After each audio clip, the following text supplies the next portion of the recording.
Okay, तो अगर मैं YouTube में सर्च करूं एनिमल ट्रेलर रिव्यू तो कई तरह के reviews, breakdown and crazy theories आपके सामने हैं।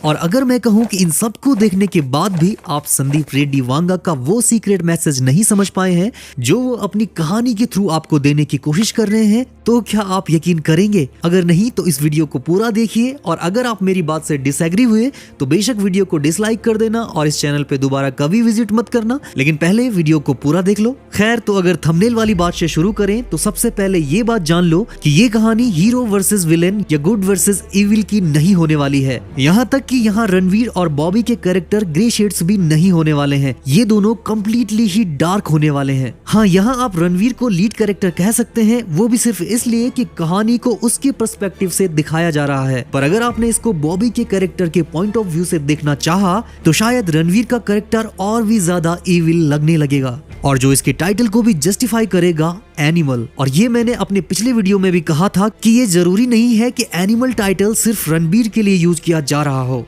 यहाँ सवाल ये भी होगा कि एनिमल है कौन? बॉबी का कैरेक्टर जिसे ऑफिशियली विलन कहा जाएगा, रणवीर का कैरेक्टर जो अपने अंदर एक केओस और एनिमल को लेकर पैदा हुआ है, या फिर उसका बाप जो बहुत ब्रूटल तरीके से अपने बेटे के अंदर के जानवर को जगा रहा है। पर बात इतनी भी सीधी नहीं होने वाली, क्योंकि इस तरह की सिचुएशंस को लगभग हर कोई फेस करता है, जहां कई बार पेरेंट्स अपने बच्चों के साथ सख्ती से पेश आ जाते हैं और कई बार वो गुस्से या डांट से ज्यादा भी हो जाता है। हाँ, कुछ केसेस ऐसे भी होते हैं जहां कुछ नशे के आदी, ड्रग एडिक्ट या फिर मेंटली अनस्टेबल लोग अपने बच्चों के लिए मेंटली और फिजिकली एब्यूजिव हो जाते हैं। पर फिर भी जरूरी नहीं है कि हर इंसान इन बुरी सिचुएशंस के चलते एक एनिमल में ट्रांसफॉर्म हो जाए। ये तभी पॉसिबल है जब कोई अपनी वाइल्ड इंस्टिंक्ट्स को अपने ऊपर कंट्रोल लेने देगा। मतलब कि अगर इंसान का स्वभाव ही खूंखार है तभी जाकर सिचुएशंस उसे ट्रिगर करने का काम करने वाली हैं। क्योंकि इंसानियत इतनी मामूली चीज भी नहीं है कि जिसे किसी पर भी अत्याचार करके आसानी से मिटाया जा सके। और अगर ऐसा ना होता तो दुनिया की आधी आबादी घर से ही क्रिमिनल या फिर एनिमल बन के निकलती। संदीप रेड्डी वांगा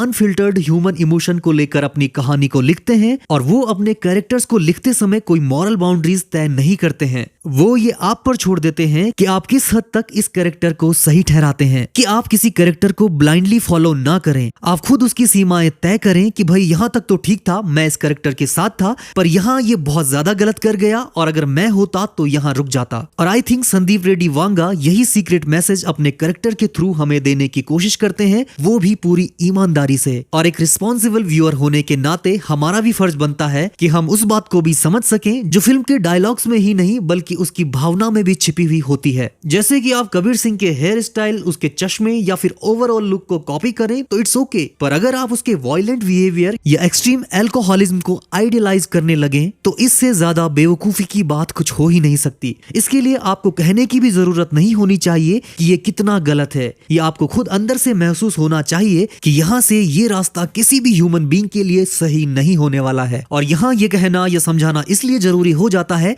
कि आप पॉप कल्चर में चल रहे किसी ट्रेंड को ब्लाइंडली फॉलो ना करें। आप अपने अंदर इतनी काबिलियत को हमेशा जिंदा रखें कि आप किसी भी किरदार या कहानी से अच्छी और बुरी चीजों का चुनाव कर सकें। एंड आई होप कि रणवीर के एनिमल के लिए भी आप खुद मॉरल बाउंड्रीज को तय करेंगे कि कहां तक एज ए ह्यूमन उसकी हरकतें जस्टिफाई है और कहां वो ह्यूमैनिटी को छोड़कर आगे निकल चुका है, जहां अगर कोई भी इंसान चला जाए तो उसका इंसान के रूप में पैदा होना मायने नहीं रखेगा। खैर, मामला थोड़ा यहाँ ज्यादा सीरियस हो गया है, पर अगर आप सिर्फ एक फ्रिक्शनल कहानी या फिल्म के पॉइंट ऑफ व्यू से बात करें तो रणबीर कपूर ने फिर से प्रूव कर दिया है कि वो मॉडर्न एज के सुपरस्टार हैं, और एक्टिंग के मामले में वो एक अलग लेवल पे जा चुके हैं। And Bobby as a villain एक नए स्टैंडर्ड सेट करने वाले हैं। और ये बात तो मैं लिख के दे सकता हूँ कि ये फिल्म सही मायनों में बॉलीवुड के लिए एक ब्लॉकबस्टर होने वाली है, जो इंडियन सिनेमा में एक गहरी छाप छोड़ने वाली है।